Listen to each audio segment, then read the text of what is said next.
et bienvenue pour cette troisième vidéo de type réflexion où j'avais envie de parler du lien, même pas tellement du lien en fait, mais juste de la corrélation entre haut potentiel intellectuel, HPI, et les troubles dissociatifs, tous les troubles dissociatifs, que ce soit les ATDS ou le TDI.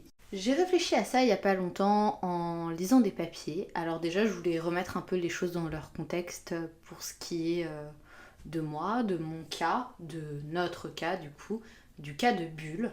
Mon HPI a été validé quand j'avais 15-16 ans. Avant ça, les médecins, les psychiatres, les psychologues que j'ai vus ont plusieurs fois demandé à mes parents de me faire tester.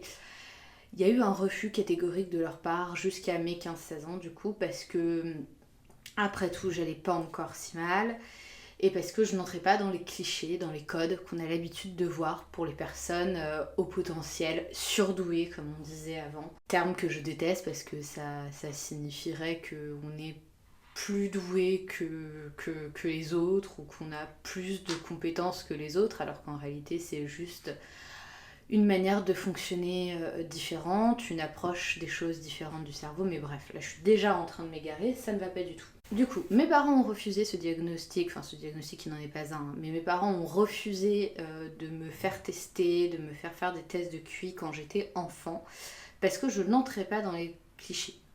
C'est-à-dire que concrètement, j'adorais pas l'école, j'avais pas des lunettes rondes, on n'a pas proposé à ce que je saute 12 classes. Quand je suis arrivée en CP, je savais déjà lire et du coup on a mentionné le fait que peut-être il fallait que je saute une classe. Mais bon, mes parents ont dit non, que ça les intéressait pas, qu'ils voulaient que j'évolue en même temps que les autres enfants. Mais sinon c'est tout. Pour autant, pour des personnes qui connaissent vraiment le sujet, qui savent vraiment ce que c'est que être haut potentiel, il y avait déjà à l'époque énormément de signes d'un quotient intellectuel plus élevé que la moyenne. La moyenne, du coup, je le rappelle, c'est 100. On considère qu'on est un enfant et un adulte précoce à haut potentiel HPI à partir de 130. Donc il y avait des signes pour moi de cet HPI et de cette HPE, notamment donc HPE c'est haut potentiel émotionnel, souvent les deux vont de pair. Il y avait des signes, les signes clairement c'était une hypersensibilité sensorielle, c'était un rapport au temps très bizarre, je ne supportais pas de me réveiller en retard de ma sieste, j'avais déjà peur de beaucoup de choses, je m'intéressais aussi à des sujets pas vraiment enfantins. J'ai fait une grosse fixette sur la Seconde Guerre mondiale et toute la partie qui entoure les années 30 à 50 à 6 ans quand j'ai commencé à lire. Ça a été le premier sujet sur lequel je me suis intéressée vraiment. Enfin bon, il y avait quelques signes qui pouvaient montrer qu'il y avait un quotient intellectuel qui n'entrait pas dans la moyenne. Mais rien de flagrant parce que rien de stéréotypé, si ce n'est qu'effectivement j'adorais la lecture et que je passais beaucoup de temps à lire. Mais voilà, sinon concrètement à l'école, j'étais pas la meilleure de ma classe, j'étais une bonne élève, mais j'étais pas la meilleure de ma classe. J'étais très brusque, je rentrais toujours couverte de boue, on se demandait où j'avais traîné, j'explosais mes cartouches d'encre entre les doigts. Donc encore une fois, pour des personnes qui sont au potentiel ou qui connaissent le sujet, c'est des marqueurs assez clairs. Mais à l'époque, pour mes parents, c'était pas les bons marqueurs. C'est-à-dire que le fait que je rentrais sans arrêt de l'école comme une sauvageonne, alors la réalité c'est que je rentrais comme une sauvageonne parce que je m'ennuyais royalement et que du coup je préférais passer mon temps à exploser mes cartouches d'encre pour essayer d'attraper la petite bille au fond des cartouches que dessus ce que me disait ma maîtresse, ce qui m'ennuyait royalement. Mais pour eux, c'était pas des signes suffisants et ils n'avaient pas envie de m'enfermer dans une case, ils n'avaient pas envie de se dire que j'étais au potentiel, enfin j'en sais rien, en tout cas ils m'ont pas fait tester. J'ai donc été testée à 15-16 ans, quelque chose comme ça, et parce que j'allais mal. Pas du tout parce que j'étais la meilleure élève de ma classe, pas du tout parce que tout allait bien dans ma vie et que j'étais une enfant extraordinaire et qu'on se disait mon Dieu, elle est tellement fabuleuse cette enfant, elle est forcément au potentiel. Non, non, si j'ai été testée, si on a établi que j'étais au potentiel, c'est parce que justement ça allait plus du tout et que quand j'ai recommencé à voir des médecins, ils ont demandé à ce qu'on me fasse un test de QI pour pouvoir mieux adapter le traitement thérapeutique à côté de ça. Et moi j'y croyais pas du tout, j'ai passé le test en me disant ils sont complètement fous ces médecins. Bon déjà à l'époque j'avais pas un rapport aux adultes très sain mais là je me disais vraiment qu'ils sont tombés sur la tête. Pour moi être surdoué, c'était ce qu'on voyait en tout cas dans les films, ça correspondait pas du tout ni à moi, ni à ma personnalité, ni à ce que j'étais, c'était vraiment très loin pour moi de moi.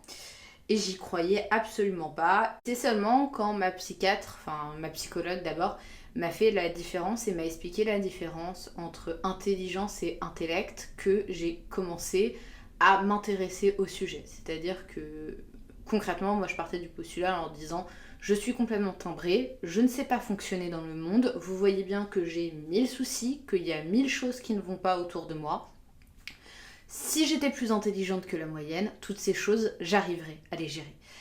Et ma psychologue de l'époque m'a dit Bulle, est-ce que tu sais que l'intelligence et l'intellect, c'est deux choses différentes. Dans l'intelligence, il y a plein de choses. Il y a l'intelligence humaine, il y a l'intelligence relationnelle, il y a l'intelligence scolaire, il y a tout type d'intelligence, vraiment, il n'y a pas que l'intelligence intellectuelle. Et c'est pas parce que tu as un quotient intellectuel supérieur et un quotient émotionnel supérieur, comme j'ai déjà dit, ou pas, je ne sais plus, bref, en tout cas, souvent avec un quotient intellectuel surélevé, il y a un quotient émotionnel surélevé, même si c'est pas forcé, ça arrive généralement.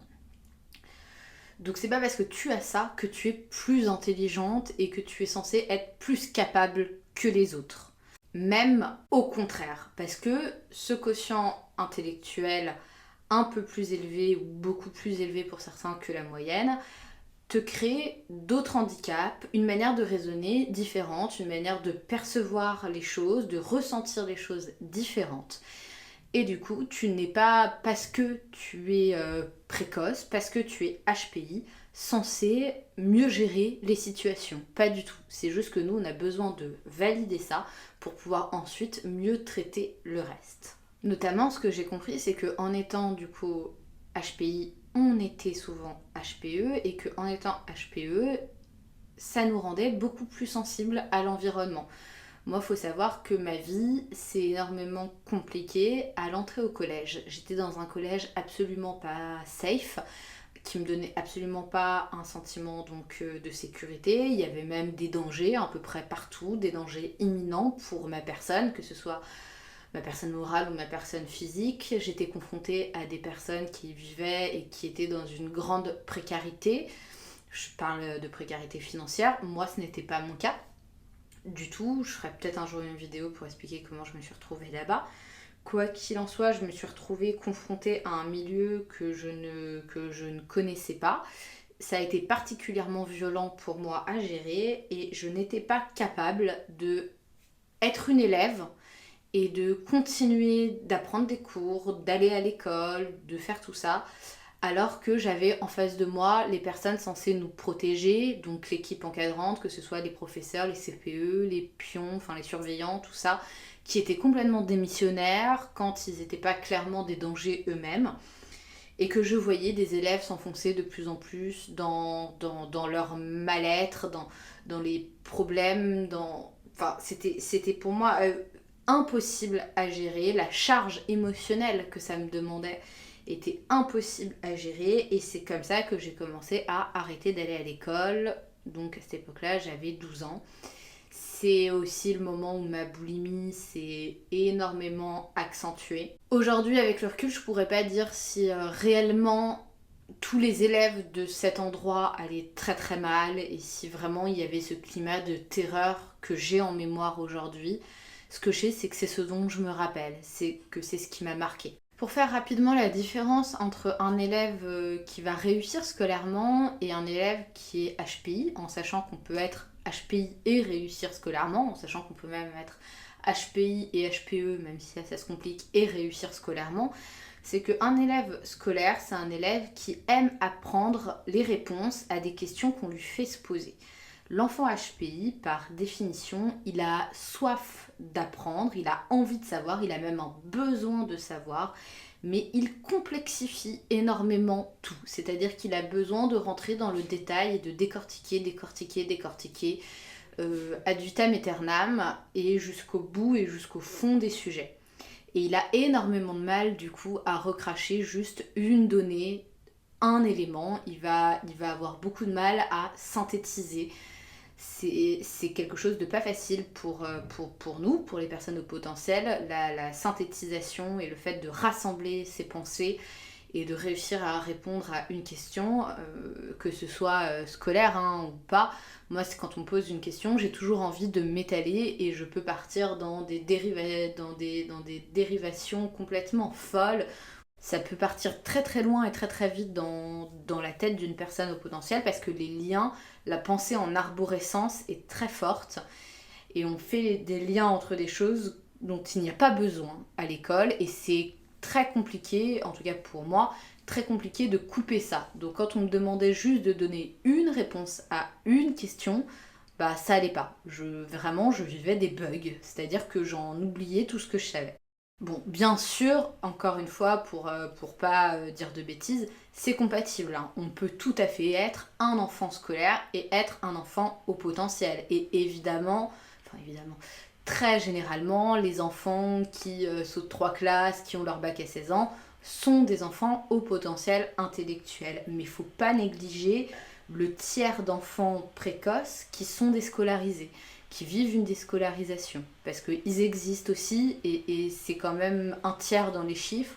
Dans la réalité, moi je pense qu'il y en a beaucoup qui ne sont pas diagnostiqués car pas dans des milieux où ça se diagnostique. Alors diagnostic est un mot un peu controversé pour parler de tests de QI parce que c'est pas une maladie d'être au potentiel. Moi j'aurais tendance à comparer ça à une neuroatypie, mais c'est juste un avis extrêmement personnel, je ne vais offenser personne en disant ça. Donc ces années de collège qui ont été extrêmement violentes, qui n'ont pas duré si longtemps parce que ça a duré que 2 ans, dont on a été sorti assez vite. Ensuite moi, Bulle, été placée en internat. Donc après, même dans cet internat où j'avais une équipe encadrante extrêmement impliquée, j'ai gardé des séquelles, une peur constante de voir la moindre injustice, ce qui faisait que j'étais sans arrêt à m'attendre au pire, à chercher la petite bête. L'identité haute à ce moment-là avait une énorme défiance, un grand sentiment de toute puissance. Elle était extrêmement méprisante avec tout ce qui se rapprochait de près ou de loin à un adulte. En fait, ce qu'il en ressort des écrits, des carnets qu'on a retrouvés de cette époque-là, c'est que la pensée dominante que Bulle avait à l'époque, que cette identité de Bulle avait à l'époque, c'est en gros, vous n'avez pas été capable de me protéger, eh bien vous inquiétez pas, de toute façon, j'ai pas besoin de vous et allez vous faire voir. Être au potentiel, c'est effectivement être particulièrement curieux, mais on peut être curieux sans être au potentiel. Et c'est aussi, pour notre cas en tout cas, faire des fixettes sur des sujets sans être capable de s'interrompre. Avoir besoin, comme j'ai dit tout à l'heure, de creuser et d'aller au fond des choses et de tout complexifier énormément. C'est comprendre plus vite le mode de fonctionnement primaire, mais chercher tout le temps à le rendre plus complexe que la normale. C'est faire des liens plus vite entre les choses, même entre des choses dont on préférait éviter de faire les liens, parce que quand on est un enfant, on doit être préservé de certaines choses. Et quand on est au potentiel, intellectuel ou émotionnel, ou les deux, et être préservé, garder son innocence, c'est d'un coup beaucoup plus compliqué. Et du coup, pour faire le lien avec les troubles dissociatifs, j'ai lu récemment des papiers disant que les personnes atteintes de troubles dissociatifs sont souvent au potentiel, car, je mets tout ça entre d'énormes guillemets, parce que c'est des papiers que j'ai lus, c'est des recherches que j'ai faites récemment, mais j'ai pas vu de preuves, j'ai pas lu d'expertise, j'ai pas de compte rendu à vous proposer, donc c'est juste, je partage avec vous mes dernières recherches. S'il y aurait un lien entre troubles dissociatifs et haut potentiel, donc si les personnes haut potentiel avaient plus tendance que les autres à développer des troubles dissociatifs, c'est parce que les TDI ou les ATDS, c'est une réponse complexe du cerveau pour se mettre en sécurité. Et qu'une personne avec un QI élevé a un cerveau plus apte à mettre en place cette réponse. Je ne sais pas si c'est vrai encore une fois, mais si c'est le cas, ça illustre parfaitement le fait que être HPI, ça complique bien plus l'existence que ça aide. Je m'explique. Les troubles dissociatifs, c'est à la fois facile à comprendre, mais un effort à la base du cerveau extrêmement important pour se sauver. Le cerveau va créer la dissociation, des états alternatifs de conscience, pour mettre la partie, les PE, les parties émotionnelles, en sécurité et créer des PAN, des parties apparemment normales, plus sur le devant, qui elles vont pouvoir gérer le quotidien alors que les PE sont trop impactés par les traumatismes vécus. Dans le cadre évidemment d'un trouble dissociatif lié à un traumatisme. Dans les troubles dissociatifs, le cerveau ne fait aucune réflexion sur le long terme. Il ne voit pas à quel point ce sera un handicap dans les années et la vie d'adulte à venir. Le but, c'est juste de se sauver, là, maintenant, vite, immédiatement, en divisant la conscience. Si un cerveau haut potentiel peut le faire plus facilement, et je mets le facilement entre d'énormes guillemets, ça illustre bien le fait qu'avoir un quotient intellectuel élevé, ça n'induit pas les bonnes réactions du cerveau. En tout cas, avoir un haut potentiel, si vraiment avoir un haut potentiel intellectuel ou émotionnel, ça crée plus facilement des troubles dissociatifs, ça montre bien que ça n'aide pas à la mise en place de processus du cerveau adaptés. Des experts me disent que je suis HPI depuis que j'ai 7-8 ans. Depuis que j'en vois en fait. On me l'a validé à 15 ans. Et on m'a diagnostiqué pour la première fois mon trouble dissociatif à 17-18 ans. C'est toujours un peu vague les âges que je donne, car il y a beaucoup d'amnésie encore sur toute cette partie de notre vie. Je ne sais pas si ceci explique cela. Ce que je sais, ce dont je suis sûre, c'est que ni l'un ni l'autre ne sont des cadeaux. Il y a des avantages au quotient intellectuel élevé, notamment pour moi sur l'adaptation et la compréhension empathique très élevée que j'ai. À noter aussi que du coup on considère que le système, que Bull est au potentiel parce que le quotient intellectuel ne varie pas d'un alter à un autre. En revanche, ce qui varie, c'est les ressentis. Par exemple, moi, Novembre, l'hôte du système, je n'ai pas de haut potentiel émotionnel. Je pense pas en tout cas. Ou si je l'ai, il m'impacte pas négativement. J'ai pas d'hypersensibilité en tout cas, ça c'est sûr. Je ne souffre pas d'hypersensibilité. L'hypersensibilité, c'est ce qui fait que Echo, elle est incapable de sortir, incapable de rencontrer quelqu'un, incapable même de répondre à son téléphone.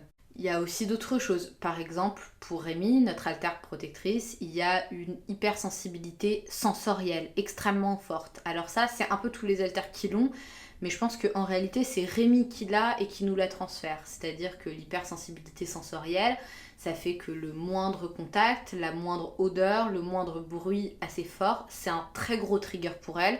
Et ça la fait arriver immédiatement parce qu'elle considère qu'il y a un danger et qu'elle doit défendre le système. Donc avec haut potentiel intellectuel, il y a des conséquences sur la manière de gérer les choses et ces conséquences ne sont pas les mêmes pour tous les alters. Il y a donc quelques avantages au potentiel intellectuel, mais il y a aussi beaucoup d'inconvénients. Ramenés sur notre vie, donc sur nos 23 ans d'existence, sur les 23 ans d'existence de Bull, il y a eu clairement bien plus d'inconvénients que d'avantages. J'ai pas sauté de classe, j'ai pas mon bac, j'ai été déscolarisée très jeune, trop jeune. Enfin bon, je vais pas rentrer ici dans toutes les méandres de ma vie, mais franchement, tout n'est pas lié au potentiel intellectuel. Beaucoup de choses sont liées aux troubles de stress post-traumatique, mais bon, ça n'a pas aidé. La manière dont fonctionne notre cerveau, la pensée en arborescence que je suis capable, que nous sommes capables d'avoir, ça n'aide pas au quotidien, loin de là. Pour ce qui est des troubles dissociatifs, là, ce n'est que des complications. Je ne peux ni ne veux parler en termes d'avantages, tout simplement car c'est une pathologie lourde. Et de la même manière qu'il n'y a pas d'avantage à l'obésité, pour citer une maladie que je connais personnellement, il n'y a pas d'avantage aux TDI ou aux ATDS. Ça ne viendrait pas à l'esprit de quelqu'un de dire à une personne tu es obèse, ton estomac est complètement distendu, mais franchement quand même c'est trop cool. Tu peux manger autant que tu veux sans jamais avoir mal et tu peux boire de l'alcool à flot et tu es bourré beaucoup moins vite que tous les autres. T'es capable de te faire 10 mojitos dans la soirée alors que moi au bout de 1,5 je suis déjà pompette et au bout de 3 je vomis mes tripes. Non, en fait, tout le monde voit bien qu'être une personne obèse, le fait de pouvoir boire 10 mojitos alors que quelqu'un de non obèse peut en boire que un, c'est pas un avantage, hein. Enfin, c'est juste relou. Eh bien, c'est pareil pour les troubles mentaux, qu'ils soient dissociatifs ou autres. Un trouble mental, ça n'a pas d'avantage. Aucun. Rien ne peut être considéré dans un trouble mental comme un avantage. Quoi qu'il arrive, on vivrait mieux sans. On le subit, c'est tout. Donc voilà pour cette troisième vidéo sur mes réflexions. Je pense faire très rapidement des vidéos plus sérieuses, que ce soit sur l'obésité, le potentiel intellectuel, le potentiel émotionnel. Mais là, j'avais juste besoin d'exprimer cette pensée que j'avais. Prenez bien soin de vous et on se retrouve très bientôt pour de nouvelles vidéos.